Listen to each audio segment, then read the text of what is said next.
this is just about finishing up, getting ready to can, and just in time.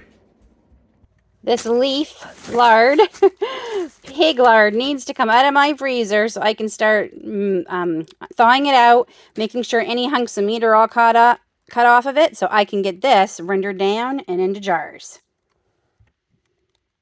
Hi friends, and welcome back to Bucket List Homestead. My name is Lynn, and yes, I am getting all these tomatoes broken down into sauce just in time because I need to get the leaf lard going because I want it for Christmas baking. Lard, absolutely, and I need to get that large amount of lard out of my freezer.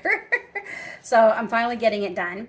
And all the tomatoes. So I think in total it ended up being 12 large bags of tomatoes that I froze. I still have 2 left that I am reserving for my salsa. I actually have peppers and everything all frozen in there. They're all going to go into a pot together. Hope to get to them to this weekend. But for now, it's sauce time. So, as I said, I've been breaking it down in my roaster here for the last 2 days. My immersion blender, for whatever reason, it's not working when I try to use it when things are hot, and then I thought, okay, I'll try it with things that are cold. Even with things that are cold, the motor shuts off immediately in a few seconds of using it. It's fairly new. My mother bought it for me for my birthday last year, which will be a year next month. And it's a KitchenAid, so I am not impressed by any means. And I've had it too long to send back. So, yeah, I had to take everything out and put it in my Ninja blender, which is right here. So, it wasn't that bad. It's just a little more work and a few more dishes having to do that. So, I blended it all up. I put it back in here. I propped the lid all last night. And then when I came down this morning, I took off the lid and got some more liquid off of it. So, I also got 6 quarts of tomato juice out of this. We don't drink tomato juice, but I'm going to use it as flavoring for soups and stews and spaghetti and all that. Might as well use it, right? It's like you get two things for one with your tomatoes. So right here, these jars, and I'm using new tripod, so hopefully this is better for you all. In my jars, I have different sizes just because I need different amounts of sauce for different things. And this is just literally tomato sauce. I decided to do all tomato sauce this year, and then when I need it for whatever, then I can add my spices. If I'm making spaghetti, if I'm making pizza sauce, if I'm making anything that needs tomato sauce, I can add my own seasonings then. So this way it's more versatile. So in my jars, I have, I'm gonna say about a 1/4 teaspoon or so of bottled lemon juice. And in my, that's lemon juice that just dripped out of there. In my funnel, I have this little strainer that I got at the dollar store, and it's meant to go into your sink to catch anything, foods or anything from going down your drain. It fits in these funnels great. It comes as a pack of 2. You get the bigger size and the little teeny size, and I just find it helps catch all the seeds and everything. So I'm going to get this bottled up. I got my water warming up because this will be hot, so the water needs to be hot. And we're just going to bottle this up, get that going, clean this all up, and then I can get my leaf lard going. I'm hoping it will thaw out here this afternoon so I can get going on it. I need to cut off, there are some meaty bits I noticed on quite a few pieces, so we got to cut those off because I don't want my pie tasting porky or whatever baked good I'm going to be using. So I am going to do that, and hopefully it will thaw out. I don't think it will take long. And why aren't you going down? We're having problems here. It might be too thick. So yeah, the reason I kept my lid off is because I wanted my sauce a little bit thicker. So I wanted some more of the water to evaporate. So that's what we did. But now I'm having problems because I think it's so thick, it's not going through my funnel here. Okay, let me see what I can do. Okay, good news is it's thick the way I wanted it. Bad news is it's so thick it won't go through the funnel. That's okay. I blended everything, so I'm not too worried. It works great for the tomato juice. It filtered out all any pieces that got into the ladle of juice.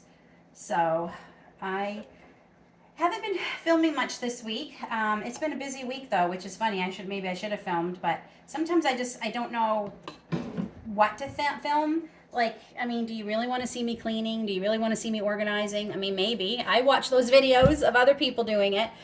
But some things needed to get done. So my daughter and I made a list last weekend, and we've just been taking a couple of things every day, and it's been lovely. We've gotten so much done. And one of the things is I got all my prizes from my live a week ago, my 1,000 sub giveaway. I got them all addressed. They will be going into the mail today. I'm awful about getting things in the mail. I just have no excuse, but they are labeled. They are addressed, and everything's ready to go out, and I will be dropping them off at the post office today. So look in the mail for the people who won. Remy, Marnie, and Misty, my 3 winners. My other winner was somebody I could just do virtually, the Amazon gift card. So they are coming, so keep an eye out.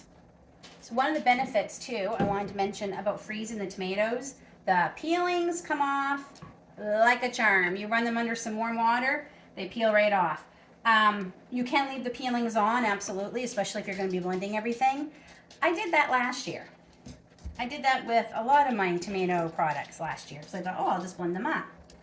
And then the first time I made something, pizza sauce, with the tomatoes, I left the skins on. About an hour later, my husband and I had unbelievably painful heartburn. It wasn't even heartburn, it was acid reflux. Like, I was in tears, it was so bad. Maybe a little too much TMI, but I was burning, like spit up and burning feeling, and it was terrible. Come to find out, tomato skins were what was causing that. A lot of people can't eat the skins because of that. So I wanted all the skins off this year. So that's why I went through the trouble of freezing them, because I knew the skins would come off much easier if they were frozen. And they did. They peeled off so easy. So easy. So, not sure how many jars I'm going to get out of this. Almost all my big jars are full. So I'm just going to keep going.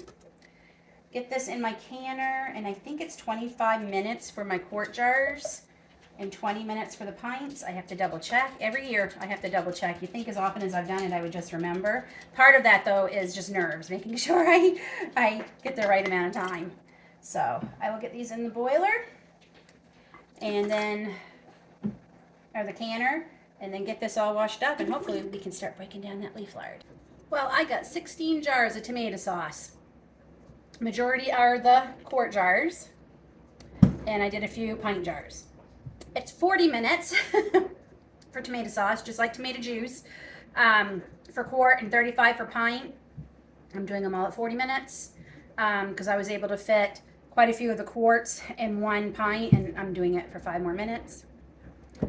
So I still have this batch to do. There's 9 in the canner right now, and then I have 16. And this was in the refrigerator. This is 1 lone jar of juice. I'm going to warm it up so it can go into the next load. So, and those are all from tomatoes I grew this year. Every single one. I did not buy a single tomato this year. So I'm going to give myself a little pat on the back. That is pretty amazing. It's quite a few jars for us. Honestly, it should be more than enough for the winter. I have lots of canned tomatoes that I bought. When they're on a really good price, I just buy them. I find it a better use of my time to buy diced up tomatoes. So I'm pretty excited. That is good. So I've got this soaking. I've sprayed it, washed it all down. I gave the leaf lard another look over, and I'm not actually seeing what I thought were meat hunks. I think it's just the different shades of pink. I'll look over it again, but I'm pretty pleased, and it's almost thawed. I am going to try and cut it up into at least smaller, not necessarily teeny tiny chunks, but smaller sections, so I can get it all into here. And I'll be excited. I'll have that all off my list. So I'm going to go have a quick cup of tea with some lunch, and we will get the leaf lard thawed out, and then I'll meet you back here, and we will start rendering that down. My tomato sauce is all done. I got the roasting pan all clean. I love my roaster, but I don't love washing it. So now I'm just going to cut up the fat, a little bit smaller pieces here, and just make sure there's no meat chunks, because we don't want our lard tasting like bacon or pork. All right, so I'm just gonna cut it up just into a little bit more manageable, and it will help it render quicker. You're gonna need a nice sharp knife for this.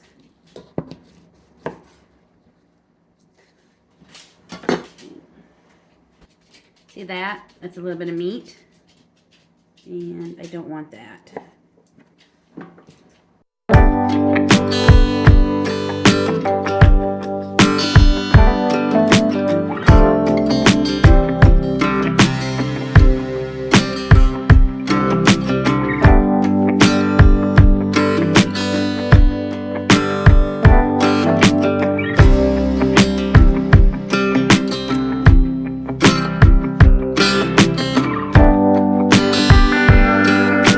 If you made it this far through the video, please give a thumbs up. And if you haven't subscribed yet, please do so. So, got it all filled, and a job goes a lot quicker when you have somebody helping you. So, there we are. Just cut into smaller pieces. There was a little bit of meat that we had to cut off, but not too bad. So, I have it in my roaster. He was just cutting up the last few pieces there. 200 degrees Fahrenheit. It's the lowest this roaster will go, so I just want it to go slow as can be, because we're going out to get groceries after supper. So we're gonna let it get down. Once it starts melting, we can literally just start draining off the liquid and start putting it in jars. Which reminds me, I'm gonna have to find some room for jars because all my tomato sauce right now is on the counter. So okay, we will see you back here when it starts getting into the liquid state. It's the next morning, and it has melted quite a bit. There's still quite a few chunks in it, but it's melted quite a bit that we can start straining it off. So, clean jars and some cheesecloth that I've just put on here with clothespins. Not great is that the clothespins aren't working, so yeah. I'm gonna change something, just a second. Okay, so what I did was I put the funnel in and put the cheesecloth on top of the funnel, just because I know I'm going to make a mess. So I cut 2 pieces of cheesecloth out of a bigger piece, so it's 2 layers, and we're just going to put it in here. So I'll be freezing this. I don't know if I mentioned that yesterday or not. My research says in the refrigerator it will last a month. Freezer, a very, very long time. This is literally probably going to be a good year's worth. So I'll definitely keep one in the refrigerator for the next little bit. There we go. And that will, when it cools, will be beautiful white, fingers crossed.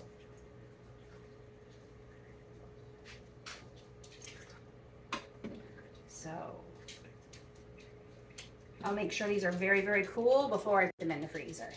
And I'm leaving a little bit of space. I don't think they'll expand a lot once they're in the freezer, because they're not they're going to be pretty solid by then, but just in case, I'm leaving it. Because I have had my mason jars break in the freezer. Not fun. Not fun. Okay, and we're just going to keep going until it's a beautiful... So these are all filled. There's still quite a bit to cook down. I'm probably going to need more jars. I don't know. We'll see. I always say that, and then I don't end up needing as many as I thought. And here it is, a few hours later, all in jars. So these 2 smaller jars I'm going to keep in the fridge. The great thing about doing this with these canning lids, actually, I've been hearing them pop. So they actually are sealing from the heat, which is good for putting them in the freezer. Just protects them that much more. So, told you it would be beautiful white. Lovely. It's still a little bit warm. I'm not going to put it in the freezer yet. So I wiped down all the rims with some vinegar on a paper towel before I put these on, just like if I was canning them. And I did beef tallow last year, and it smelled. It smelled. No smell from this at all. When I took the lid off, the first few seconds, there was a little bit of a smell. I wouldn't even say it was a porky smell. It was just a greasy smell. But that went away within a few seconds of taking the lid off. It didn't stink up the whole house. And I have to tell you, we do not like the beef tallow. I'm pretty disappointed. I might have let it go too long. I don't know. I do know that the smell of the beefiness has never gone away. I even made beef tallow lotion because I was so excited because it's amazingly good for you. But it still has a beefy smell.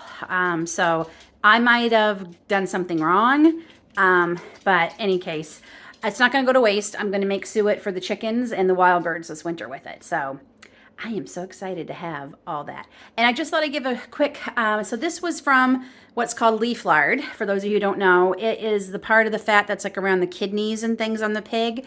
It supposedly is the best one to use for lard because it has the least amount of porky taste, so it's great for baking. So that's it, folks. So got all that tomato sauce done, all that tomato juice done, and my lard. I am so excited.